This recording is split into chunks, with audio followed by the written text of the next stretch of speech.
Hindi audio Bible में आपका स्वागत है। नया नियम। मत्ती रचित सुसमाचार। मत्ती रचित सुसमाचार यह शुभ संदेश देता है कि यीशु मसीह ही वो उद्धारकर्ता है जिसके आने की भविष्यवाणी की गई थी। परमेश्वर ने पुराना नियम में हजारों साल पहले अपने लोगों से की गई वाचा को उसी उद्धारकर्ता के द्वारा पूरा किया। यह शुभ संदेश केवल यहूदी लोगों के लिए ही नहीं है जिनमें यीशु पैदा हुआ और पाला पोसा गया, परंतु सारे संसार के लिए है। मत्ती रचित सुसमाचार को बहुत ही सावधानीपूर्वक व्यवस्थित किया गया है।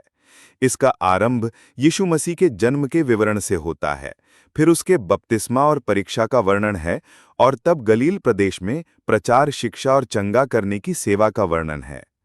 इसके बाद इस सुसमाचार में यीशु की गलील से यरूशलेम तक की यात्रा और यीशु के जीवन के अंतिम सप्ताह की घटनाओं का वर्णन है, जिसकी पराकाष्ठा उसका क्रूस पर चढ़ाया जाना और पुनरुत्थान है। इस सुसमाचार में यीशु को एक महान गुरु के रूप में प्रस्तुत किया गया है। उसको परमेश्वर की व्यवस्था की व्याख्या करने का अधिकार है और वह परमेश्वर के राज्य की शिक्षा देता है। उसकी शिक्षाओं को 5 भागों में बांटा जा सकता है। 1. पहाड़ी उपदेश, जो स्वर्ग राज्य के नागरिकों के चरित्र, कर्तव्य, विशेषाधिकार और अंतिम आशा से संबंधित है, अध्याय 5 से 7। 2. 12 शिष्यों को सेवा कार्य के लिए प्रशिक्षण, अध्याय 10। 3. स्वर्ग राज्य से संबंधित दृष्टांत, अध्याय 13। 4. शिष्यता से संबंधित शिक्षाएं, अध्याय 18। और 5. स्वर्ग राज्य के आगमन और वर्तमान युग के अंत से संबंधित शिक्षाएं, अध्याय 24 और 25। अध्याय 1। यीशु की वंशावली। अब्राहम की संतान, दाऊद की संतान, यीशु मसीह की वंशावली। अब्राहम से इसहाक उत्पन्न हुआ, इसहाक से याकूब उत्पन्न हुआ, याकूब से यहूदा और उसके भाई उत्पन्न हुए। यहूदा और तामार से फेरेस व जेरह उत्पन्न हुए। फेरेस से हिस्रोन उत्पन्न हुआ और हिस्रोन से एराम उत्पन्न हुआ। एराम से अम्मीनादाब उत्पन्न हुआ। अम्मीनादाब से नहशोन और नहशोन से सलमोन उत्पन्न हुआ। सलमोन और राहाब से बोअज उत्पन्न हुआ। बोअज और रूत से ओबेद उत्पन्न हुआ और ओबेद से यिशै उत्पन्न हुआ। और यिशै से दाऊद राजा उत्पन्न हुआ। और दाऊद से सुलेमान उस स्त्री से उत्पन्न हुआ जो पहले उरिय्याह की पत्नी थी। सुलेमान से रहबाम उत्पन्न हुआ। रहबाम से अबिय्याह उत्पन्न हुआ और अबिय्याह से आसा उत्पन्न हुआ। आसा से यहोशाफात उत्पन्न हुआ। यहोशाफात से योराम उत्पन्न हुआ और योराम से उज्जियाह उत्पन्न हुआ। उज्जियाह से योताम उत्पन्न हुआ। योताम से आहाज उत्पन्न हुआ और आहाज से हिजकिय्याह उत्पन्न हुआ। हिजकिय्याह से मनश्याह उत्पन्न हुआ। मनश्याह से आमोन उत्पन्न हुआ और आमोन से योशिय्याह उत्पन्न हुआ। और बंदी होकर बेबीलोन जाने के समय में योशिय्याह से यकुन्याह और उसके भाई उत्पन्न हुए। बंदी होकर बेबीलोन पहुंचाए जाने के बाद यकुन्याह से शालतियेल उत्पन्न हुआ और शालतियेल से जरुब्बाबिल उत्पन्न हुआ। जरुब्बाबिल से अबीहूद उत्पन्न हुआ। अबीहूद से इल्याकीम उत्पन्न हुआ और इल्याकीम से अजोर उत्पन्न हुआ। अजोर से सदोक उत्पन्न हुआ। सदोक से अखीम उत्पन्न हुआ और अखीम से इलीहूद उत्पन्न हुआ। इलीहूद से इल्याजार उत्पन्न हुआ। इल्याजार से मत्तान उत्पन्न हुआ और मत्तान से याकूब उत्पन्न हुआ। याकूब से यूसुफ उत्पन्न हुआ जो मरियम का पति था, और मरियम से यीशु जो मसीह कहलाता है उत्पन्न हुआ। इस प्रकार अब्राहम से दाऊद तक 14 पीढ़ी हुई, और दाऊद से बेबीलोन को बंदी होकर पहुंचाए जाने तक 14 पीढ़ी, और बंदी होकर बेबीलोन को पहुंचाए जाने के समय से मसीह तक 14 पीढ़ी हुई। यीशु का जन्म। यीशु मसीह का जन्म इस प्रकार से हुआ कि जब उसकी माता मरियम की मंगनी यूसुफ के साथ हो गई तो उनके इकट्ठा होने से पहले ही वो पवित्र आत्मा की ओर से गर्भवती पाई गई। अतः उसके पति यूसुफ ने, जो धर्मी था और उसे बदनाम करना नहीं चाहता था, उससे चुपके से त्याग देने का विचार किया। जब वह इन बातों के सोच ही में था तो प्रभु का स्वर्गदूत उसे स्वप्न में दिखाई देकर कहने लगा, हे यूसुफ, दाऊद की संतान, तू अपनी पत्नी मरियम को अपने यहाँ ले आने से मत डर, क्योंकि जो उसके गर्भ में है वो पवित्र आत्मा की ओर से है। वह पुत्र जनेगी और तू उसका नाम यीशु रखना, क्योंकि वह अपने लोगों का उनके पापों से उद्धार करेगा। यह सब इसलिए हुआ कि जो वचन प्रभु ने भविष्यवक्ता के द्वारा कहा था वह पूरा हो।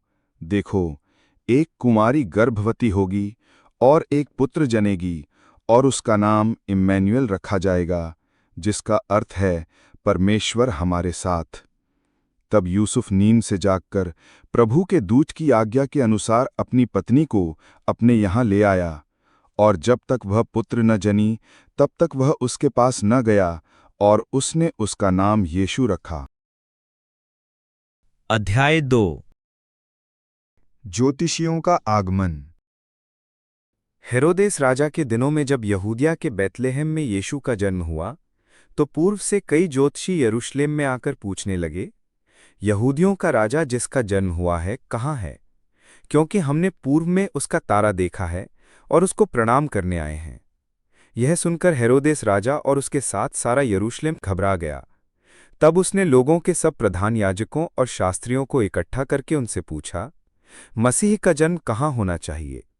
उन्होंने उससे कहा, यहूदिया के बैतलहम में, क्योंकि भविष्यद्वक्ता के द्वारा यों लिखा गया है, हे बैतलहम, तू जो यहूदा के प्रदेश में है, तो किसी भी रीति से यहूदा के अधिकारियों में सबसे छोटा नहीं, क्योंकि तुझ में से एक अधिपति निकलेगा जो मेरी प्रजा इज़राइल की रखवाली करेगा। तब हेरोदेस ने ज्योतिषियों को चुपके से बुलाकर उनसे पूछा कि तारा ठीक किस समय दिखाई दिया था, और उसने यह कहकर उन्हें बैतलहम भेजा, जाओ उस बालक के विषय में ठीक ठीक मालूम करो, और जब वह मिल जाए तो मुझे समाचार दो, ताकि मैं भी आकर उसको प्रणाम करूं। वे राजा की बात सुनकर चले गए, और जो तारा उन्होंने पूर्व में देखा था वह उनके आगे आगे चला, और जहां बालक था उस जगह के ऊपर पहुंचकर ठहर गया। उस तारे को देखकर वे अति आनंदित हुए। उन्होंने उस घर में पहुंचकर उस बालक को उसकी माता मरियम के साथ देखा, और मुंह के बल गिरकर बालक को प्रणाम किया, और अपना अपना थैला खोलकर उसको सोना और लोबान और गंधर्स की भेंट चढ़ाई। तब स्वप्न में यह चेतावनी पाकर कि हेरोदेस के पास फिर न जाना, वे दूसरे मार्ग से अपने देश को चले गए। मिस्र देश को जाना। उनके चले जाने के बाद प्रभु के एक दूत ने स्वप्न में यूसुफ को दिखाई देकर कहा, उठ, उस बालक को और उसकी माता को लेकर मिस्र देश को भाग जा, और जब तक मैं तुझसे न कहूं तब तक वहीं रहना, क्योंकि हेरोदेस इस बालक को ढूंढने पर है कि उसे मरवा डाले। तब वह रात ही को उठकर बालक और उसकी माता को लेकर मिस्र को चल दिया, और हेरोदेस के मरने तक वहीं रहा, इसलिए कि वह वचन जो प्रभु ने भविष्यद्वक्ता के द्वारा कहा था पूरा हो, मैंने अपने पुत्र को मिस्र से बुलाया।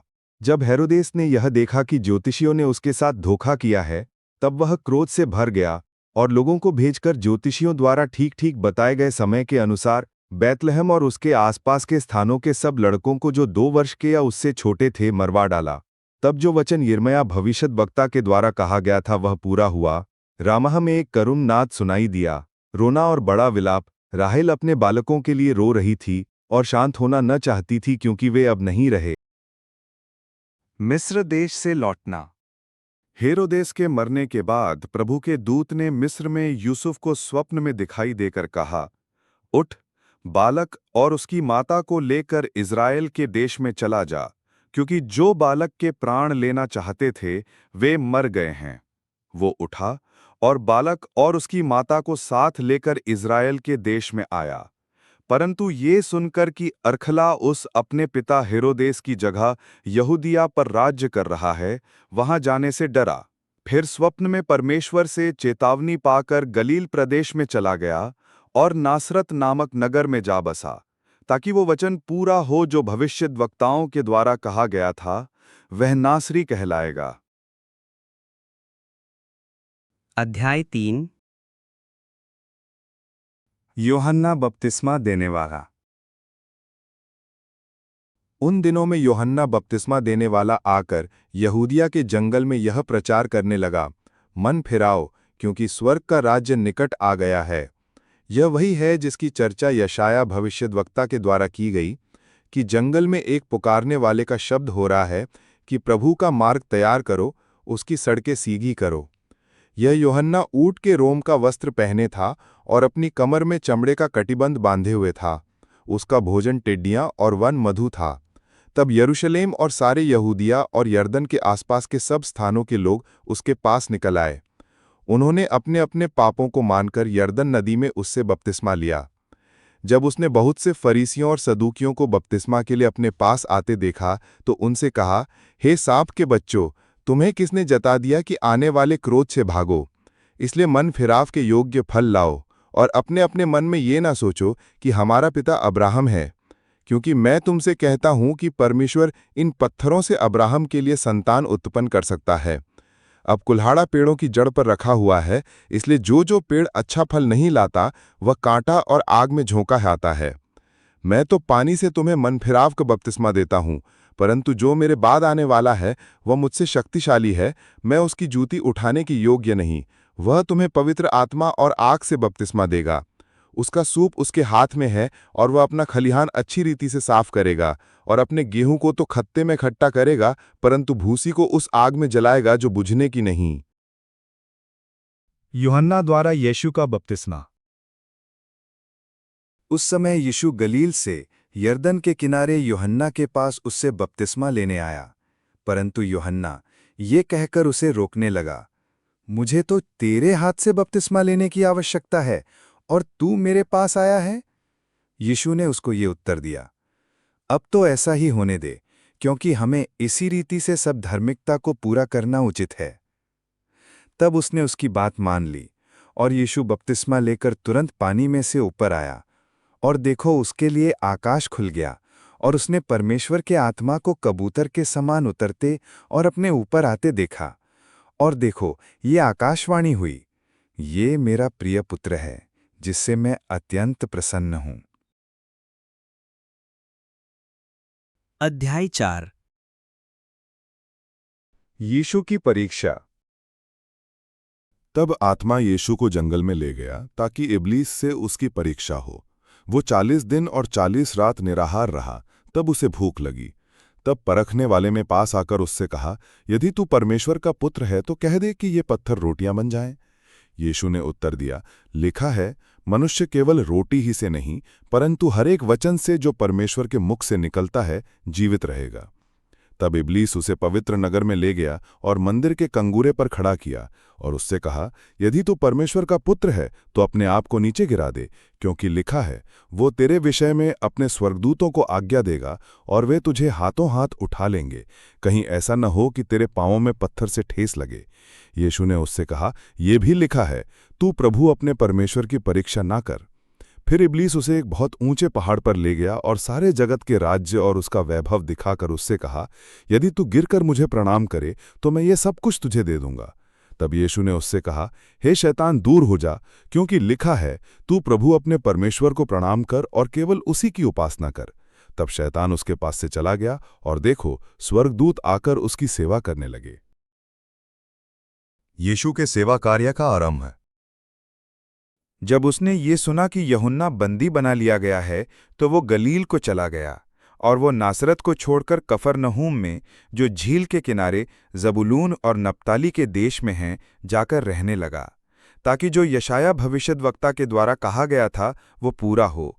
जबूलून और नप्ताली के देश, झील के मार्ग से यरदन के पार, अन्य जातियों का गलील, जो लोग अंधकार में बैठे थे उन्होंने बड़ी ज्योति देखी, और जो मृत्यु के देश और छाया में बैठे थे उन पर ज्योति चमकी।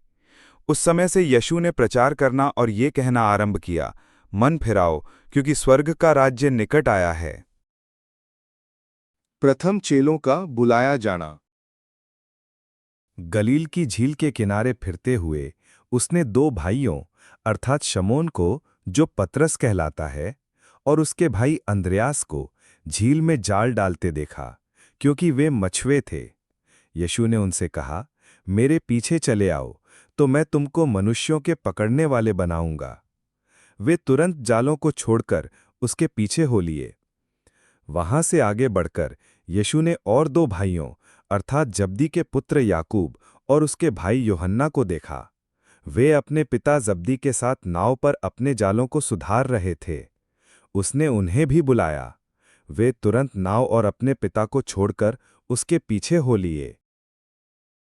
यीशु का रोगियों को चंगा करना। यीशु सारे गलील में फिरता हुआ उनके आराधनालयों में उपदेश करता और राज्य का सुसमाचार प्रचार करता और लोगों की हर प्रकार की बीमारी और दुर्बलता को दूर करता रहा। और सारे सीरिया देश में उसका यश फैल गया, और लोग सब बीमारों को, जो नाना प्रकार की बीमारियों और दुखों में जकड़े हुए थे और जिनमें दुष्टात्माएं थीं, और मिर्गी वालों और लकवे के रोगियों को उसके पास लाए और उसने उन्हें चंगा किया। गलील और दिकापुलिस, यरूशलेम, यहूदिया और यरदन नदी के पार से भीड़ की भीड़ उसके पीछे हो ली। अध्याय 5। यीशु का पहाड़ी उपदेश। वह इस भीड़ को देखकर पहाड़ पर चढ़ गया, और जब बैठ गया तो उसके चेले उसके पास आए, और वह अपना मुंह खोलकर उन्हें ये उपदेश देने लगा। धन्य वचन। धन्य हैं वे जो मन के दीन हैं, क्योंकि स्वर्ग का राज्य उन्हीं का है। धन्य हैं वे जो शोक करते हैं, क्योंकि वे शांति पाएंगे। धन्य हैं वे जो नम्र हैं, क्योंकि वे पृथ्वी के अधिकारी होंगे। धन्य हैं वे जो धार्मिकता के भूखे और प्यासे हैं, क्योंकि वे तृप्त किए जाएंगे। धन्य हैं वे जो दयावंत हैं, क्योंकि उन पर दया की जाएगी। धन्य हैं वे जिनके मन शुद्ध हैं, क्योंकि वे परमेश्वर को देखेंगे। धन्य हैं वे जो मेल कराने वाले हैं, क्योंकि वे परमेश्वर के पुत्र कहलाएंगे। धन्य हैं वे जो धार्मिकता के कारण सताए जाते हैं, क्योंकि स्वर्ग का राज्य उन्हीं का है। धन्य हो तुम जब मनुष्य मेरे कारण तुम्हारी निंदा करें और सताएं और झूठ बोल बोलकर तुम्हारे विरोध में सब प्रकार की बुरी बात कहें। तब आनंदित और मगन होना, क्योंकि तुम्हारे लिए स्वर्ग में बड़ा फल है। इसीलिए कि उन्होंने उन भविष्यद्वक्ताओं को जो तुमसे पहले थे इसी रीति से सताया था। नमक और ज्योति। तुम पृथ्वी के नमक हो, परंतु यदि नमक का स्वाद बिगड़ जाए तो वह फिर किस वस्तु से नमकीन किया जाएगा? फिर वह किसी काम का नहीं, केवल इसके कि बाहर फेंका जाए और मनुष्यों के पैरों तले रौंदा जाए। तुम जगत की ज्योति हो। जो नगर पहाड़ पर बसा हुआ है वह छिप नहीं सकता, और लोग दिया जलाकर पैमाने के नीचे नहीं परंतु डीवट पर रखते हैं, तब उससे घर के सब लोगों को प्रकाश पहुंचता है। उसी प्रकार तुम्हारा उजियाला मनुष्यों के सामने ऐसा चमके कि वे तुम्हारे भले कामों को देखकर तुम्हारे पिता की जो स्वर्ग में है बड़ाई करें। व्यवस्था की शिक्षा। ये ना समझो कि मैं व्यवस्था या भविष्यद्वक्ताओं की पुस्तकों को लोप करने आया हूं। लोप करने नहीं, परंतु पूरा करने आया हूं, क्योंकि मैं तुमसे सच कहता हूं कि जब तक आकाश और पृथ्वी टल न जाएं, तब तक व्यवस्था से एक मात्रा या एक बिंदु भी बिना पूरा हुए नहीं टलेगा। इसलिए जो कोई इन छोटी से छोटी आज्ञाओं में से किसी एक को तोड़े और वैसा ही लोगों को सिखाए, वह स्वर्ग के राज्य में सबसे छोटा कहलाएगा। परंतु जो कोई उन आज्ञाओं का पालन करेगा और उन्हें सिखाएगा, वही स्वर्ग के राज्य में महान कहलाएगा। क्योंकि मैं तुमसे कहता हूं कि यदि तुम्हारी धार्मिकता शास्त्रियों और फरीसियों की धार्मिकता से बढ़कर न हो, तो तुम स्वर्ग के राज्य में कभी प्रवेश करने न पाओगे। क्रोध और हत्या। तुम सुन चुके हो कि पूर्वकाल के लोगों से कहा गया था कि हत्या न करना, और जो कोई हत्या करेगा वो कचहरी में दंड के योग्य होगा। परंतु मैं तुमसे ये कहता हूं कि जो कोई अपने भाई पर क्रोध करेगा वो कचहरी में दंड के योग्य होगा, और जो कोई अपने भाई को निकम्मा कहेगा वो महासभा में दंड के योग्य होगा, और जो कोई कहे अरे मूर्ख, वो नरक की आग के दंड के योग्य होगा। इसलिए यदि तू अपनी भेंट वेदी पर लाए और वहां तू स्मरण करे कि तेरे भाई के मन में तेरे लिए कुछ विरोध है, तो अपनी भेंट वहीं वेदी के सामने छोड़ दे और जाकर पहले अपने भाई से मेल मिलाप कर और तब आकर अपनी भेंट चढ़ा। जब तक तू अपने मुद्दई के साथ मार्ग ही में है, उससे झटपट मेल मिलाप कर ले। कहीं ऐसा ना हो कि मुद्दई तुझे हाकिम को सौंपे और हाकिम तुझे सिपाही को सौंप दे और तू बंदी गृह में डाल दिया जाए। मैं तुझसे सच कहता हूं कि जब तक तू कौड़ी कौड़ी भर ना दे, तब तक वहां से छूटने न पाएगा। व्यभिचार। तुम सुन चुके हो कि कहा गया था, व्यभिचार न करना। परंतु मैं तुमसे यह कहता हूं कि जो कोई किसी स्त्री पर कुदृष्टि डाले, वह अपने मन में उससे व्यभिचार कर चुका। यदि तेरी दाहिनी आंख तुझे ठोकर खिलाए तो उसे निकालकर फेंक दे, क्योंकि तेरे लिए यही भला है कि तेरे अंगों में से एक नष्ट हो जाए और तेरा सारा शरीर नरक में न डाला जाए। यदि तेरा दाहिना हाथ तुझे ठोकर खिलाए तो उसको काटकर फेंक दे, क्योंकि तेरे लिए यही भला है कि तेरे अंगों में से एक नष्ट हो जाए और तेरा सारा शरीर नरक में न डाला जाए। तलाक। यह भी कहा गया था कि जो कोई अपनी पत्नी को तलाक देना चाहे तो उसे त्यागपत्र दे। परंतु मैं तुमसे यह कहता हूं कि जो कोई अपनी पत्नी को व्यभिचार के सिवा किसी और कारण से तलाक दे तो वह उससे व्यभिचार करवाता है, और जो कोई उस त्यागी हुई से विवाह करे वह व्यभिचार करता है। शपथ। फिर तुम सुन चुके हो कि पूर्वकाल के लोगों से कहा गया था, झूठी शपथ न खाना, परंतु प्रभु के लिए अपनी शपथ को पूरी करना। परंतु मैं तुमसे यह कहता हूं कि कभी शपथ न खाना, न तो स्वर्ग की, क्योंकि वह परमेश्वर का सिंहासन है, न धरती की, क्योंकि वह उसके पांव की चौकी है, न यरूशलेम की, क्योंकि वह महाराजा का नगर है। अपने सिर की भी शपथ न खाना, क्योंकि तू एक बाल को भी न उजला न काला कर सकता है। परंतु तुम्हारी बात हाँ की हाँ या नहीं की नहीं हो, क्योंकि जो कुछ इससे अधिक होता है वह बुराई से होता है। प्रतिशोध। तुम सुन चुके हो कि कहा गया था, आंख के बदले आंख और दांत के बदले दांत। परंतु मैं तुमसे यह कहता हूं कि बुरे का सामना न करना, परंतु जो कोई तेरे दाहिने गाल पर थप्पड़ मारे उसकी ओर दूसरा भी फेर दे। यदि कोई तुझ पर नालिश करके तेरा कुर्ता लेना चाहे तो उसे दोहर भी ले लेने दे। जो कोई तुझे कोस भर बैगार में ले जाए तो उसके साथ 2 कोस चला जा। जो कोई तुझसे मांगे उसे दे, और जो तुझसे उधार लेना चाहे उससे मुंह ना मोड़। शत्रुओं से प्रेम। तुम सुन चुके हो कि कहा गया था, अपने पड़ोसी से प्रेम रखना और अपने बैरी से बैर। परंतु मैं तुमसे यह कहता हूं कि अपने बैरियों से प्रेम रखो और अपने सताने वालों के लिए प्रार्थना करो, जिससे तुम अपने स्वर्गीय पिता की संतान ठहरोगे, क्योंकि वह भले और बुरे दोनों पर अपना सूर्य उदय करता है और धर्मी और अधर्मी दोनों पर मेह बरसाता है। क्योंकि यदि तुम अपने प्रेम रखने वालों ही से प्रेम रखो तो तुम्हारे लिए क्या फल होगा? क्या महसूल लेने वाले भी ऐसा ही नहीं करते? यदि तुम केवल अपने भाइयों ही को नमस्कार करो तो कौन सा बड़ा काम करते हो? क्या अन्य जाति भी ऐसा नहीं करते? इसलिए चाहिए कि तुम सिद्ध बनो, जैसा तुम्हारा स्वर्गीय पिता सिद्ध है। अध्याय 6। दान। सावधान रहो, तुम मनुष्यों को दिखाने के लिए अपने धर्म के काम न करो, नहीं तो अपने स्वर्गीय पिता से कुछ भी फल न पाओगे।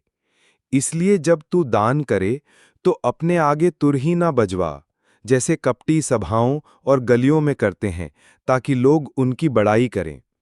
मैं तुमसे सच कहता हूं कि वे अपना प्रतिफल पा चुके हैं।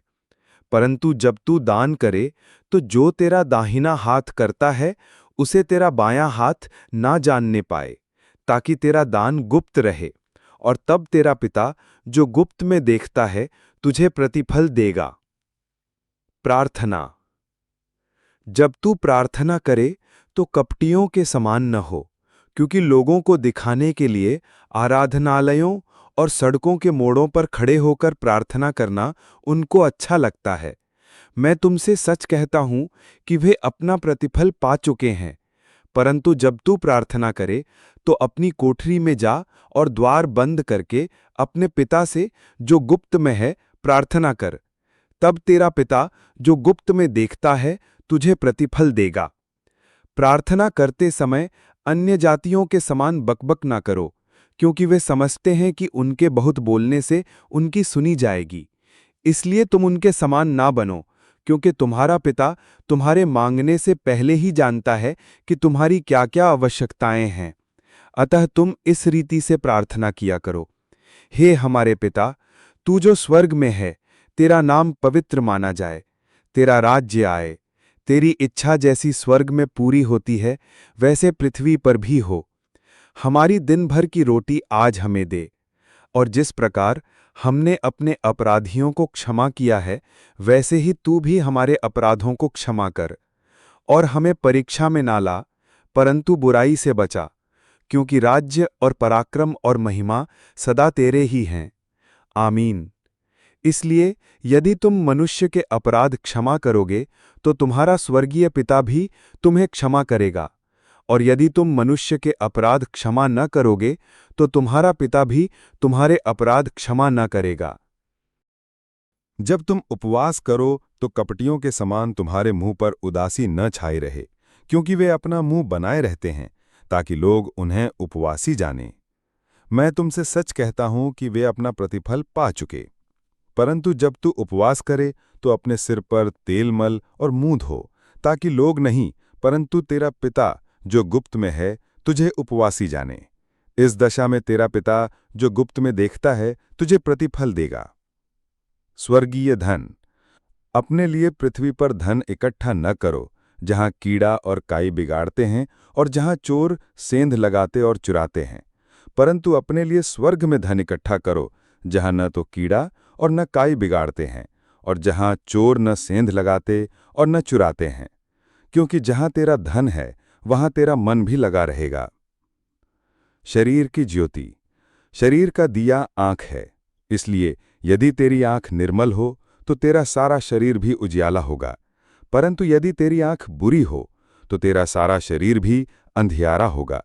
इस कारण वो उजियाला जो तुझमें है यदि अंधकार हो तो वो अंधकार कैसा बड़ा होगा। परमेश्वर और धन। कोई मनुष्य दो स्वामियों की सेवा नहीं कर सकता, क्योंकि वह एक से बैर और दूसरे से प्रेम रखेगा, या एक से मिला रहेगा और दूसरे को तुच्छ जानेगा। तुम परमेश्वर और धन दोनों की सेवा नहीं कर सकते। इसलिए मैं तुमसे कहता हूं कि अपने प्राण के लिए यह चिंता न करना कि हम क्या खाएंगे और क्या पिएंगे, और न अपने शरीर के लिए कि क्या पहनेंगे। क्या प्राण भोजन से और शरीर वस्त्र से बढ़कर नहीं? आकाश के पक्षियों को देखो, वे न बोते हैं, न काटते हैं और न खत्तों में बटोरते हैं, फिर भी तुम्हारा स्वर्गीय पिता उनको खिलाता है। क्या तुम उनसे अधिक मूल्य नहीं रखते? तुम में कौन है जो चिंता करके अपनी आयु में एक घड़ी भी बढ़ा सकता है? और वस्त्र के लिए क्यों चिंता करते हो? जंगली सोसनों पर ध्यान करो कि वे कैसे बढ़ते हैं। वे ना तो परिश्रम करते न कातते हैं, तो भी मैं तुमसे कहता हूं कि सुलेमान भी अपने सारे वैभव में उनमें से किसी के समान वस्त्र पहने हुए न था। इसलिए जब परमेश्वर मैदान की घास को, जो आज है और कल भाड़ में झोंकी जाएगी, ऐसा वस्त्र पहनाता है, तो हे अल्पविश्वासियों, तुमको वह इनसे बढ़कर क्यों ना पहनाएगा? इसलिए तुम चिंता करके ये ना कहना कि हम क्या खाएंगे या क्या पिएंगे या क्या पहनेंगे, क्योंकि अन्यजातीय इन सब वस्तुओं की खोज में रहते हैं, पर तुम्हारा स्वर्गीय पिता जानता है कि तुम्हें इन सब वस्तुओं की आवश्यकता है। इसलिए पहले तुम परमेश्वर के राज्य और उसके धर्म की खोज करो, तो ये सब वस्तुएं भी तुम्हें मिल जाएंगी। अतः कल की चिंता न करो, क्योंकि कल का दिन अपनी चिंता आप कर लेगा। आज के लिए आज ही का दुख बहुत है। अध्याय 7। दूसरों पर दोष न लगाना। दोष मत लगाओ कि तुम पर भी दोष न लगाया जाए, क्योंकि जिस प्रकार तुम दोष लगाते हो उसी प्रकार तुम पर भी दोष लगाया जाएगा, और जिस नाप से तुम नापते हो उसी नाप से तुम्हारे लिए भी नापा जाएगा। तू क्यों अपने भाई की आंख के तिनके को देखता है और अपनी आंख का लट्ठा तुझे नहीं सूझता? जब तेरी ही आंख में लट्ठा है तो तू अपने भाई से कैसे कह सकता है कि ला मैं तेरी आंख से तिनका निकाल दूं? हे कपटी, पहले अपनी आंख में से लट्ठा निकाल ले, तब तू अपने भाई की आंख का तिनका भली भांति देखकर निकाल सकेगा। पवित्र वस्तु कुत्तों को न दो और अपने मोती सूअरों के आगे मत डालो, ऐसा न हो कि वे उन्हें पांव तले रौंदें और पलटकर तुमको फाड़ डालें। मांगो तो पाओगे, मांगो तो तुम्हें दिया जाएगा, ढूंढो तो तुम पाओगे, खटखटाओ तो तुम्हारे लिए खोला जाएगा।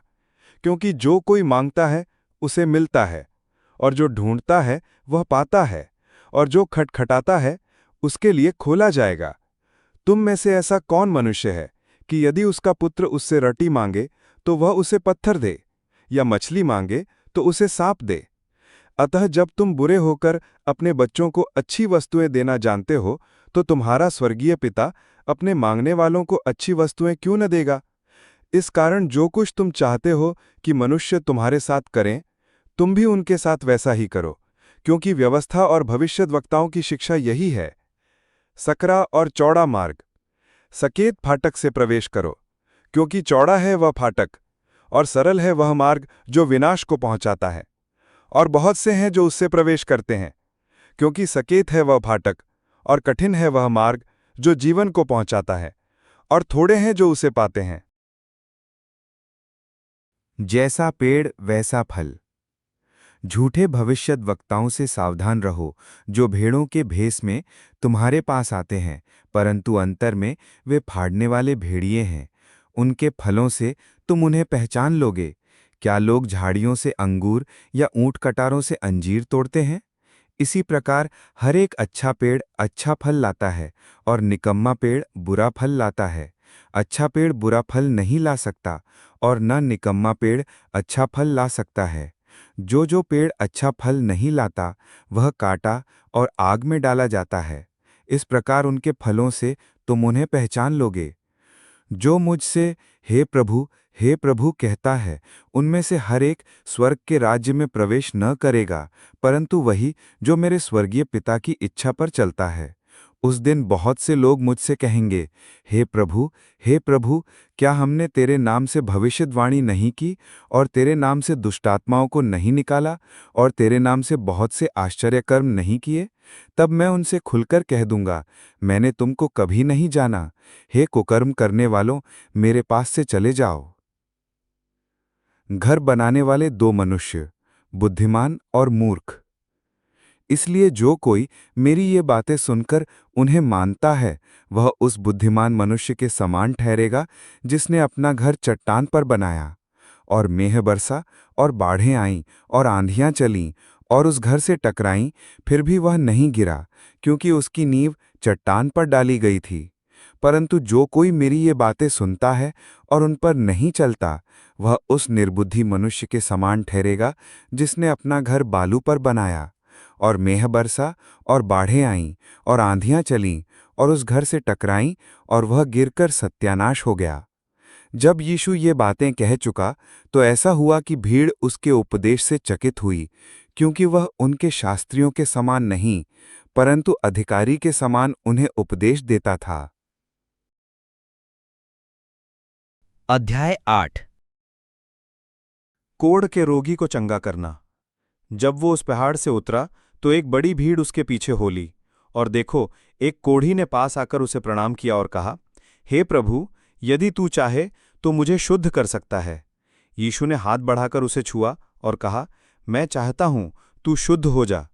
और वो तुरंत कोढ़ से शुद्ध हो गया। यीशु ने उससे कहा, देख, किसी से न कहना, परंतु जाकर अपने आप को याजक को दिखा, और जो चढ़ावा मूसा ने ठहराया है उसे चढ़ा, ताकि लोगों के लिए गवाही हो। एक सूबेदार का विश्वास। जब वह कफरनहूम में आया तो एक सूबेदार ने उसके पास आकर उससे विनती की, हे प्रभु, मेरा सेवक घर में लकवा रोग से बहुत दुखी पड़ा है। उसने उससे कहा, मैं आकर उसे चंगा करूंगा। सूबेदार ने उत्तर दिया, हे प्रभु, मैं इस योग्य नहीं कि तू मेरी छत तले आए, परंतु केवल मुख से कह दे तो मेरा सेवक चंगा हो जाएगा। क्योंकि मैं भी पराधीन मनुष्य हूं और सिपाही मेरे अधीन हैं। जब मैं एक से कहता हूं जा, तो वो जाता है, और दूसरे से आ, तो वो आता है, और जब अपने दास से कहता हूं ये कर, तो वो करता है। ये सुनकर यीशु को अचंभा हुआ, और जो उसके पीछे आ रहे थे उनसे कहा, मैं तुमसे सच कहता हूं कि मैंने इज़राइल में भी ऐसा विश्वास नहीं पाया। और मैं तुमसे कहता हूं कि पूर्व और पश्चिम से बहुत से लोग आकर अब्राहम और इसहाक और याकूब के साथ स्वर्ग के राज्य में बैठेंगे, परंतु राज्य के संतान बाहर अंधकार में डाल दिए जाएंगे, वहां रोना और दांतों का पीसना होगा। तब यीशु ने सूबेदार से कहा, जा, जैसा तेरा विश्वास है वैसा ही तेरे लिए हो। और उसका सेवक उसी घड़ी चंगा हो गया। अनेक रोगियों को चंगा करना। यीशु जब पतरस के घर आया तो उसने उसकी सास को ज्वर में पड़ी देखा। उसने उसका हाथ छुआ और उसका ज्वर उतर गया, और वह उठकर उसकी सेवा करने लगी। जब संध्या हुई तब वे उसके पास बहुत से लोगों को लाए जिनमें दुष्ट आत्माएं थीं, और उसने उन आत्माओं को अपने वचन से निकाल दिया और सब बीमारों को चंगा किया, ताकि जो वचन यशाया भविष्यद्वक्ता के द्वारा कहा गया था वह पूरा हो, उसने आप हमारी दुर्बलताओं को ले लिया और हमारी बीमारियों को उठा लिया। यीशु का शिष्य बनने का मूल्य। यीशु ने जब अपने चारों ओर एक बड़ी भीड़ देखी तो झील के उस पार जाने की आज्ञा दी। तब एक शास्त्री ने पास आकर उससे कहा, हे गुरु, जहां कहीं तू जाएगा मैं तेरे पीछे हो लूंगा। यीशु ने उससे कहा, लोमड़ियों के भट्ट और आकाश के पक्षियों के बसेरे होते हैं, परंतु मनुष्य के पुत्र के लिए सिर धरने की भी जगह नहीं है। एक और चेले ने उससे कहा, हे प्रभु, मुझे पहले जाने दे कि अपने पिता को गाड़ दूं। यीशु ने उससे कहा, तू मेरे पीछे हो ले और मुर्दों को अपने मुर्दे गाड़ने दे। तूफान को शांत करना। जब वो नाव पर चढ़ा तो उसके चेले उसके पीछे हो लिए, और देखो, झील में एक ऐसा बड़ा तूफान उठा कि नाव लहरों से ढकने लगी, और वो सो रहा था। तब चेलों ने पास आकर उसे जगाया और कहा, हे प्रभु, हमें बचा, हम नष्ट हुए जाते हैं। उसने उनसे कहा, हे अल्पविश्वासियों, क्यों डरते हो? तब उसने उठकर आंधी और पानी को डांटा और सब शांत हो गया। और वे अचंभा करके कहने लगे, ये कैसा मनुष्य है कि आंधी और पानी भी उसकी आज्ञा मानते हैं। दुष्टात्माग्रस्त मनुष्यों को चंगा करना। जब वो उस पार गदरेनियों के देश में पहुंचा तो दो मनुष्य जिनमें दुष्टात्माएं थीं कब्रों से निकलते हुए उसे मिले। वे इतने प्रचंड थे कि कोई उस मार्ग से जा नहीं सकता था। उन्होंने चिल्लाकर कहा, हे परमेश्वर के पुत्र, हमारा तुझसे क्या काम? क्या तू समय से पहले हमें दुख देने यहाँ आया है? उनसे कुछ दूर बहुत से सूअरों का एक झुंड चर रहा था। दुष्टात्माओं ने उससे ये कहकर विनती की, यदि तू हमें निकालता है तो सूअरों के झुंड में भेज दे। उसने उनसे कहा, जाओ। और वे निकलकर सूअरों में पैठ गईं। और देखो, सारा झुंड कड़ाड़े पर से झपट कर पानी में जा पड़ा और डूब मरा। उनके चरवाहे भागे और नगर में जाकर ये सब बातें और जिनमें दुष्टात्माएं थीं उनका सारा हाल कह सुनाया। तब सारे नगर के लोग यीशु से भेंट करने को निकल आए और उसे देखकर विनती की कि हमारी सीमा से बाहर चला जा। अध्याय 9। लकवे के रोगी को चंगा करना। फिर वो नाव पर चढ़कर पार गया और अपने नगर में आया, और देखो, कई लोग लकवा के एक रोगी को खाट पर रखकर उसके पास लाए। यीशु ने उनका विश्वास देखकर उस लकवे के रोगी से कहा, हे पुत्र, ढाढ़स बांध, तेरे पाप क्षमा हुए। इस पर कई शास्त्रियों ने सोचा, यह तो परमेश्वर की निंदा करता है। यीशु ने उनके मन की बातें जानकर कहा, तुम लोग अपने अपने मन में बुरा विचार क्यों कर रहे हो? सहज क्या है, यह कहना तेरे पाप क्षमा हुए, या यह कहना कि उठ और चल फिर? परंतु इसलिए कि तुम जान लो कि मनुष्य के पुत्र को पृथ्वी पर पाप क्षमा करने का अधिकार है। तब उसने लकवे के रोगी से कहा, उठ, अपनी खाट उठा और अपने घर चला जा। वो उठकर अपने घर चला गया। लोग ये देखकर डर गए और परमेश्वर की महिमा करने लगे, जिसने मनुष्य को ऐसा अधिकार दिया है। मत्ती का बुलाया जाना। वहां से आगे बढ़कर यीशु ने मत्ती नामक एक मनुष्य को महसूल की चौकी पर बैठे देखा और उससे कहा, मेरे पीछे हो ले। वह उठकर उसके पीछे हो लिया। जब वह घर में भोजन करने के लिए बैठा तो बहुत से महसूल लेने वाले और पापी आकर यीशु और उसके चेलों के साथ खाने बैठे। यह देखकर फरीसियों ने उसके चेलों से कहा, तुम्हारा गुरु महसूल लेने वालों और पापियों के साथ क्यों खाता है? यह सुनकर यीशु ने उनसे कहा, वैद्य भले चंगों के लिए नहीं, परंतु बीमारों के लिए आवश्यक है। इसीलिए तुम जाकर इसका अर्थ सीख लो कि मैं बलिदान नहीं परंतु दया चाहता हूं, क्योंकि मैं धर्मियों को नहीं परंतु पापियों को बुलाने आया हूं। उपवास का प्रश्न। तब यूहन्ना के चेलों ने उसके पास आकर कहा, क्या कारण है कि हम और फरीसी इतना उपवास करते हैं, पर तेरे चेले उपवास नहीं करते? यीशु ने उनसे कहा, क्या बाराती जब तक दूल्हा उनके साथ है शोक कर सकते हैं? पर वे दिन आएंगे जब दूल्हा उनसे अलग किया जाएगा, उस समय वे उपवास करेंगे। कोरे कपड़े का पैबंद पुराने वस्त्र पर कोई नहीं लगाता, क्योंकि वह पैबंद उस वस्त्र से कुछ और खींच लेता है और वह अधिक फट जाता है। और लोग नया दाखरस पुरानी मशकों में नहीं भरते हैं, क्योंकि ऐसा करने से मशकें फट जाती हैं और दाखरस बह जाता है और मशकें नष्ट हो जाती हैं। परंतु नया दाखरस नई मशकों में भरते हैं और वे दोनों बचे रहते हैं। मृत लड़की और बीमार स्त्री। वह उनसे ये बातें कह ही रहा था कि देखो, एक सरदार ने आकर उसे प्रणाम किया और कहा, मेरी पुत्री अभी मरी है, परंतु चलकर अपना हाथ उस पर रख तो वह जीवित हो जाएगी। यीशु उठकर अपने चेलों समेत उसके पीछे हो लिया। और देखो, एक स्त्री ने, जिसको 12 वर्ष से लहू बहने का रोग था, पीछे से आकर उसके वस्त्र के आंचल को छू लिया, क्योंकि वह अपने मन में कहती थी कि यदि मैं उसके वस्त्र ही को छू लूंगी तो चंगी हो जाऊंगी।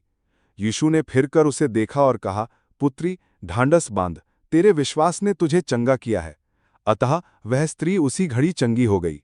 जब यीशु उस सरदार के घर में पहुंचा और बांसुरी बजाने वालों और भीड़ को हुल्लड़ नचाते देखा, तब कहा, हट जाओ, लड़की मरी नहीं पर सोती है। इस पर वे उसकी हंसी करने लगे। परंतु जब भीड़ निकाल दी गई तो उसने भीतर जाकर लड़की का हाथ पकड़ा और वह जी उठी, और इस बात की चर्चा उस सारे देश में फैल गई। 2 अंधों को दृष्टिदान। जब यीशु वहां से आगे बढ़ा तो 2 अंधे उसके पीछे ये पुकारते हुए चले, हे दाऊद की संतान, हम पर दया कर। जब वो घर में पहुंचा तो वे अंधे उसके पास आए और यीशु ने उनसे कहा, क्या तुम्हें विश्वास है कि मैं ये कर सकता हूं? उन्होंने उससे कहा, हां प्रभु। तब उसने उनकी आंखें छूकर कहा, तुम्हारे विश्वास के अनुसार तुम्हारे लिए हो। और उनकी आंखें खुल गईं। यीशु ने उन्हें चिताकर कहा, सावधान, कोई इस बात को ना जाने। पर उन्होंने निकलकर सारे देश में उसका यश फैला दिया। एक गूंगे को चंगा करना। जब वे बाहर जा रहे थे तो देखो, लोग एक गूंगे को जिसमें दुष्टात्मा थी उसके पास लाए, और जब दुष्टात्मा निकाल दी गई तो गूंगा बोलने लगा। इस पर भीड़ ने अचंभा करके कहा, इज़राइल में ऐसा कभी नहीं देखा गया। परंतु फरीसियों ने कहा, ये तो दुष्टात्माओं के सरदार की सहायता से दुष्टात्माओं को निकालता है। मजदूर थोड़े हैं। यीशु सब नगरों और गांवों में फिरता रहा और उनके आराधनालयों में उपदेश करता और राज्य का सुसमाचार प्रचार करता और हर प्रकार की बीमारी और दुर्बलता को दूर करता रहा। जब उसने भीड़ को देखा तो उसको लोगों पर तरस आया, क्योंकि वे उन भेड़ों के समान जिनका कोई रखवाला ना हो, व्याकुल और भटके हुए से थे। तब उसने अपने चेलों से कहा, पके खेत तो बहुत हैं पर मजदूर थोड़े हैं। इसलिए खेत के स्वामी से विनती करो कि वो अपने खेत काटने के लिए मजदूर भेज दे। अध्याय 10। यीशु के 12 चेले। फिर उसने अपने 12 चेलों को पास बुलाकर उन्हें अशुद्ध आत्माओं पर अधिकार दिया कि उन्हें निकालें और सब प्रकार की बीमारियों और सब प्रकार की दुर्बलताओं को दूर करें।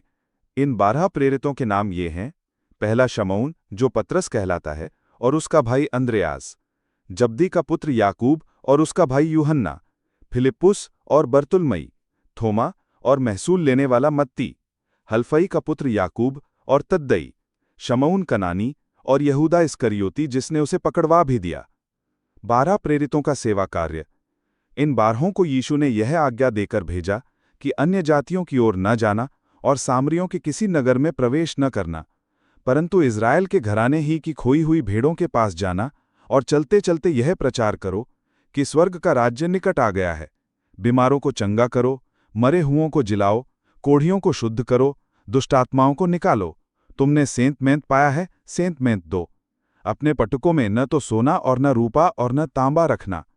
मार्ग के लिए न झोली रखो, न 2 कुर्ते, न जूते और न लाठी लो, क्योंकि मजदूर को उसका भोजन मिलना चाहिए। जिस किसी नगर या गांव में जाओ तो पता लगाओ कि वहां कौन योग्य है, और जब तक वहां से न निकलो उसी के यहां रहो। घर में प्रवेश करते हुए उसको आशीष देना। यदि उस घर के लोग योग्य होंगे तो तुम्हारा कल्याण उन पर पहुंचेगा, परंतु यदि वे योग्य न हों तो तुम्हारा कल्याण तुम्हारे पास लौट आएगा। जो कोई तुम्हें ग्रहण न करे और तुम्हारी बातें न सुने, उस घर या उस नगर से निकलते हुए अपने पांवों की धूल झाड़ डालो। मैं तुमसे सच कहता हूं कि न्याय के दिन उस नगर की दशा से सदोम और अमोरा के देश की दशा अधिक सहने योग्य होगी। आने वाला संकट। देखो, मैं तुम्हें भेड़ों की समान भेड़ियों के बीच में भेजता हूं, इसलिए सांपों के समान बुद्धिमान और कबूतरों के समान भोले बनो। परंतु लोगों से सावधान रहो, क्योंकि वे तुम्हें महासभाओं में सौंपेंगे और अपनी पंचायतों में तुम्हें कोड़े मारेंगे। तुम मेरे लिए हाकिमों और राजाओं के सामने उन पर और अन्य जातियों पर गवाह होने के लिए पहुंचाए जाओगे। जब वे तुम्हें पकड़वाएंगे तो ये चिंता न करना कि हम किस रीति से या क्या कहेंगे, क्योंकि जो कुछ तुमको कहना होगा वो उसी घड़ी तुम्हें बता दिया जाएगा, क्योंकि बोलने वाले तुम नहीं हो, परंतु तुम्हारे पिता का आत्मा तुम में बोलता है। भाई भाई को और पिता पुत्र को घात के लिए सौंपेंगे और बच्चे माता पिता के विरोध में उठकर उन्हें मरवा डालेंगे। मेरे नाम के कारण सब लोग तुमसे बैर करेंगे, पर जो अंत तक धीरज धरे रहेगा उसी का उद्धार होगा। जब वे तुम्हें एक नगर में सताएं तो दूसरे को भाग जाना।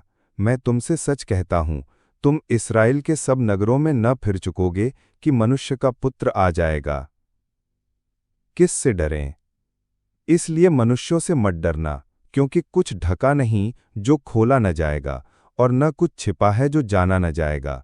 जो मैं तुमसे अंधियारे में कहता हूं उसे तुम उजियाले में कहो, और जो कानों कान सुनते हो उसे छतों पर से प्रचार करो। जो शरीर को घात करते हैं पर आत्मा को घात नहीं कर सकते, उनसे मत डरना, पर उसी से डरो जो आत्मा और शरीर दोनों को नरक में नष्ट कर सकता है। क्या पैसे में 2 गौरैया नहीं बिकती? तो भी तुम्हारे पिता की इच्छा के बिना उनमें से एक भी भूमि पर नहीं गिर सकती। तुम्हारे सिर के बाल भी सब गिने हुए हैं, इसलिए डरो नहीं, तुम बहुत गौरैयों से बढ़कर हो। यीशु को स्वीकार या अस्वीकार करना।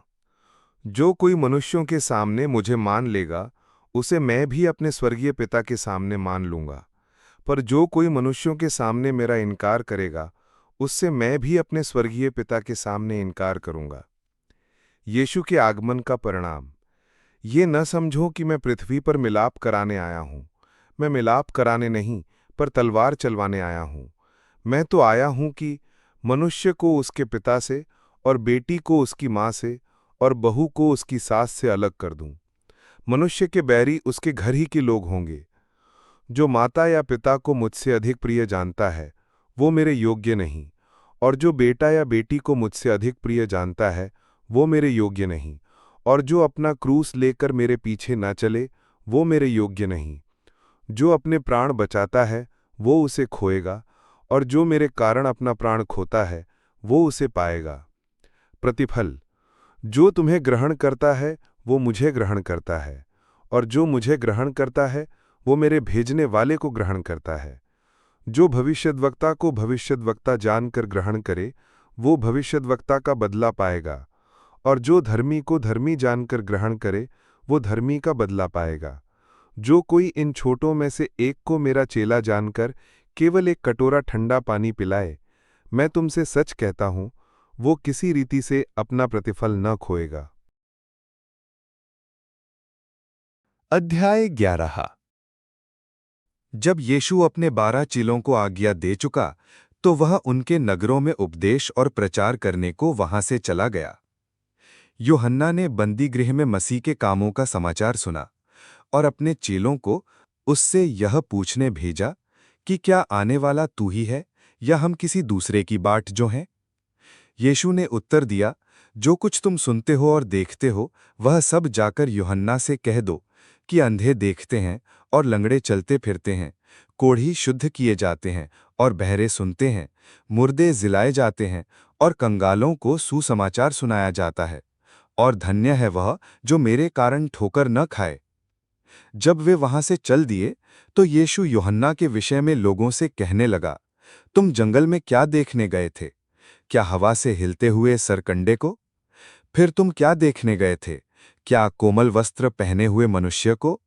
देखो, जो कोमल वस्त्र पहनते हैं वे राजभवनों में रहते हैं। तो फिर क्यों गए थे? क्या किसी भविष्यद्वक्ता को देखने को? हाँ, मैं तुमसे कहता हूं कि भविष्यद्वक्ता से भी बड़े को।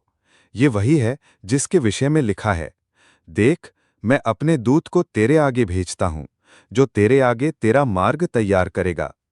मैं तुमसे सच कहता हूं कि जो स्त्रियों से जन्मे हैं, उनमें से यूहन्ना बपतिस्मा देने वाले से कोई बड़ा नहीं हुआ, पर जो स्वर्ग के राज्य में छोटे से छोटा है, वह उससे बड़ा है।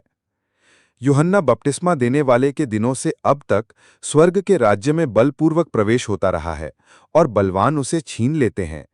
यूहन्ना तक सारे भविष्यद्वक्ता और व्यवस्था भविष्यद्वाणी करते रहे, और चाहो तो मानो कि इलिया जो आने वाला था वह यही है। जिसके सुनने के कान हो वो सुन ले। मैं इस समय के लोगों की उपमा किससे दूं? वे उन बालकों के समान हैं जो बाजारों में बैठे हुए एक दूसरे से पुकार कर कहते हैं, हमने तुम्हारे लिए बांसुली बजाई और तुम न नाचे। हमने विलाप किया और तुमने छाती नहीं पीटी, क्योंकि यूहन्ना न खाता आया और न पीता, और वे कहते हैं उसमें दुष्टात्मा है। मनुष्य का पुत्र खाता पीता आया, और वे कहते हैं देखो पेटू और पियक्कड़ मनुष्य, महसूल लेने वालों और पापियों का मित्र। पर ज्ञान अपने कामों से सच्चा ठहराया गया है। अविश्वास पर हाय। तब वह उन नगरों को उलाहना देने लगा जिनमें उसने बहुत से सामर्थ्य के काम किए थे, क्योंकि उन्होंने अपना मन नहीं फिराया था। हाय खुराजीन, हाय बैतसैदा, जो सामर्थ्य के काम तुम में किए गए, यदि वे सूर और सैदा में किए जाते तो टाट ओढ़कर और राख में बैठकर वे कब के मन फिरा लेते। परंतु मैं तुमसे कहता हूं कि न्याय के दिन तुम्हारी दशा से सूर और सैदा की दशा अधिक सहने योग्य होगी। हे कफरनहूम, क्या तू स्वर्ग तक ऊंचा किया जाएगा? तू तो अधोलोक तक नीचे जाएगा। जो सामर्थ्य के काम तुझमें किए गए हैं, यदि सदोम में किए जाते तो वह आज तक बना रहता। पर मैं तुमसे कहता हूं कि न्याय के दिन तेरी दशा से सदोम की दशा अधिक सहने योग्य होगी। बोझ से दबे लोगों के लिए विश्राम। उसी समय यीशु ने कहा, हे पिता, स्वर्ग और पृथ्वी के प्रभु, मैं तेरा धन्यवाद करता हूं कि तूने इन बातों को ज्ञानियों और समझदारों से छिपा रखा और बालकों पर प्रकट किया है। हाँ हे पिता, क्योंकि तुझे यही अच्छा लगा। मेरे पिता ने मुझे सब कुछ सौंपा है, और कोई पुत्र को नहीं जानता केवल पिता, और कोई पिता को नहीं जानता केवल पुत्र, और वह जिस पर पुत्र उसे प्रकट करना चाहे। हे सब परिश्रम करने वालों और बोझ से दबे हुए लोगों, मेरे पास आओ, मैं तुम्हें विश्राम दूंगा। मेरा जुआ अपने ऊपर उठा लो और मुझसे सीखो, क्योंकि मैं नम्र और मन में दीन हूं, और तुम अपने मन में विश्राम पाओगे, क्योंकि मेरा जुआ सहज और मेरा बोझ हल्का है। अध्याय 12। सप्त का प्रभु। उस समय यीशु सप्त के दिन खेतों में से होकर जा रहा था, और उसके चेलों को भूख लगी, तो वे बालें तोड़ तोड़ कर खाने लगे। फरीसियों ने यह देखकर उससे कहा, देख, तेरे चेले वो काम कर रहे हैं जो सप्त के दिन करना उचित नहीं। उसने उनसे कहा, क्या तुमने नहीं पढ़ा कि दाऊद ने जब वह और उसके साथी भूखे हुए तो क्या किया? वह कैसे परमेश्वर के घर में गया और भेंट की रोटियां खाईं, जिन्हें खाना न तो उसे और न उसके साथियों को, पर केवल याजकों को उचित था? या क्या तुमने व्यवस्था में नहीं पढ़ा कि याजक सप्त के दिन मंदिर में सप्त के दिन की विधि को तोड़ने पर भी निर्दोष ठहरते हैं? पर मैं तुमसे कहता हूं कि यहाँ वो है जो मंदिर से भी बड़ा है। यदि तुम इसका अर्थ जानते, मैं दया से प्रसन्न होता हूं बलिदान से नहीं, तो तुम निर्दोष को दोषी न ठहराते। मनुष्य का पुत्र तो सप्त के दिन का भी प्रभु है। सूखे हाथ वाले मनुष्य को चंगा करना। वहां से चलकर वह उनके आराधनालय में आया। वहां एक मनुष्य था जिसका हाथ सूखा हुआ था। उन्होंने यीशु पर दोष लगाने के लिए उससे पूछा, क्या सप्त के दिन चंगा करना उचित है?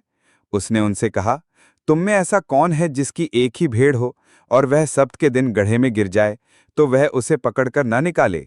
भला मनुष्य का मूल्य भेड़ से कितना बढ़कर है, इसलिए सप्त के दिन भलाई करना उचित है। तब उसने उस मनुष्य से कहा, अपना हाथ बढ़ा। उसने बढ़ाया, और वह फिर दूसरे हाथ की तरह अच्छा हो गया। तब फरीसियों ने बाहर जाकर उसके विरोध में सम्मति की कि उसे किस प्रकार नष्ट करें। परमेश्वर का चुना हुआ सेवक। यह जानकर यीशु वहां से चला गया, और बहुत लोग उसके पीछे हो लिए, और उसने सबको चंगा किया, और उन्हें चिताया कि मुझे प्रगट न करना, ताकि जो वचन यशाया भविष्यवक्ता के द्वारा कहा गया था वह पूरा हो। देखो, ये मेरा सेवक है जिसे मैंने चुना है, मेरा प्रिय, जिससे मेरा मन प्रसन्न है। मैं अपना आत्मा उस पर डालूंगा, और वह अन्य जातियों को न्याय का समाचार देगा। वह न झगड़ा करेगा और न धूम मचाएगा, और न बाजारों में कोई उसका शब्द सुनेगा। वह कुचले हुए सरकंडे को न तोड़ेगा और धुआं देती हुई बत्ती को न बुझाएगा, जब तक कि वह न्याय को प्रबल न कराए, और अन्य जातियां उसके नाम पर आशा रखेंगी। यीशु और बालजबूल। तब लोग एक अंधे गूंगे को, जिसमें दुष्टात्मा थी, उसके पास लाए, और उसने उसे अच्छा किया, और वह बोलने और देखने लगा। इस पर सब लोग चकित होकर कहने लगे, यह क्या दाऊद की संतान है? परंतु फरीसियों ने यह सुनकर कहा, यह तो दुष्टात्माओं के सरदार बालजबूल की सहायता के बिना दुष्टात्माओं को नहीं निकालता।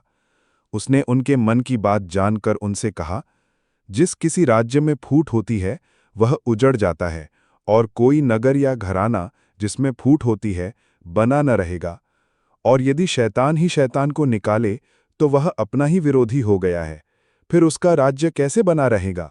भला यदि मैं शैतान की सहायता से दुष्टात्माओं को निकालता हूं तो तुम्हारे वंश किसकी सहायता से निकालते हैं? इसीलिए वे ही तुम्हारा न्याय करेंगे। पर यदि मैं परमेश्वर के आत्मा की सहायता से दुष्टात्माओं को निकालता हूं तो परमेश्वर का राज्य तुम्हारे पास आ पहुंचा है। या कैसे कोई मनुष्य किसी बलवंत के घर में घुसकर उसका माल लूट सकता है जब तक कि वह पहले उस बलवंत को ना बांध ले? तब वह उसका घर लूट लेगा। जो मेरे साथ नहीं वह मेरे विरोध में है, और जो मेरे साथ नहीं बटोरता वह बिखेरता है। इसलिए मैं तुमसे कहता हूं कि मनुष्य का सब प्रकार का पाप और निंदा क्षमा की जाएगी, परंतु पवित्र आत्मा की निंदा क्षमा न की जाएगी।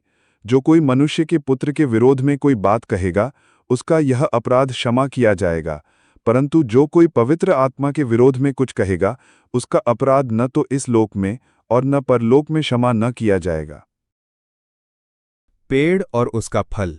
यदि पेड़ को अच्छा कहो तो उसके फल को भी अच्छा कहो, या पेड़ को निकम्मा कहो तो उसके फल को भी निकम्मा कहो, क्योंकि पेड़ अपने फल ही से पहचाना जाता है। हे सांप के बच्चों, तुम बुरे होकर कैसी अच्छी बातें कह सकते हो? क्योंकि जो मन में भरा है वही मुंह पर आता है। भला मनुष्य मन के भले भंडार से भली बातें निकालता है, और बुरा मनुष्य बुरे भंडार से बुरी बातें निकालता है। और मैं तुमसे कहता हूं कि जो जो निकम्मी बातें मनुष्य कहेंगे, न्याय के दिन वे हरेक उस बात का लेखा देंगे, क्योंकि तू अपनी बातों के कारण निर्दोष और अपनी बातों ही के कारण दोषी ठहराया जाएगा। स्वर्गीय चिन्ह की मांग। इस पर कुछ शास्त्रियों और फरीसियों ने उससे कहा, हे गुरु, हम तुझसे एक चिन्ह देखना चाहते हैं। उसने उन्हें उत्तर दिया, इस युग के बुरे और व्यभिचारी लोग चिन्ह ढूंढते हैं, परंतु योना भविष्यद्वक्ता के चिन्ह को छोड़ कोई और चिन्ह उनको न दिया जाएगा। योना 3 रात दिन जल जंतु के पेट में रहा, वैसे ही मनुष्य का पुत्र 3 रात दिन पृथ्वी के भीतर रहेगा। नीनवे के लोग न्याय के दिन इस युग के लोगों के साथ उठकर उन्हें दोषी ठहराएंगे, क्योंकि उन्होंने योना का प्रचार सुनकर मन फिराया, और देखो, यहाँ वो है जो योना से भी बड़ा है।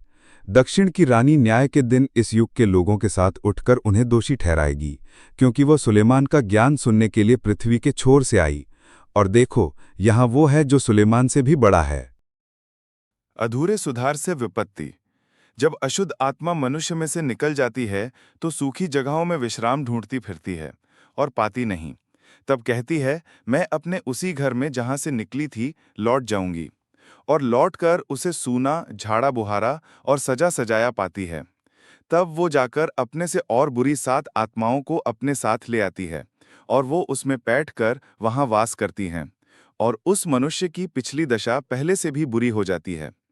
इस युग के बुरे लोगों की दशा भी ऐसी ही होगी। यीशु की माता और भाई। जब वो भीड़ से बातें कर ही रहा था, तब उसकी माता और भाई बाहर खड़े थे और उससे बातें करना चाहते थे। किसी ने उससे कहा, देख, तेरी माता और तेरे भाई बाहर खड़े हैं और तुझसे बातें करना चाहते हैं। ये सुनकर उसने कहने वाले को उत्तर दिया, कौन है मेरी माता और कौन है मेरे भाई? और अपने चेलों की ओर अपना हाथ बढ़ाकर कहा, देखो, मेरी माता और मेरे भाई ये हैं, क्योंकि जो कोई मेरे स्वर्गीय पिता की इच्छा पर चले वही मेरा भाई और मेरी बहन और मेरी माता है।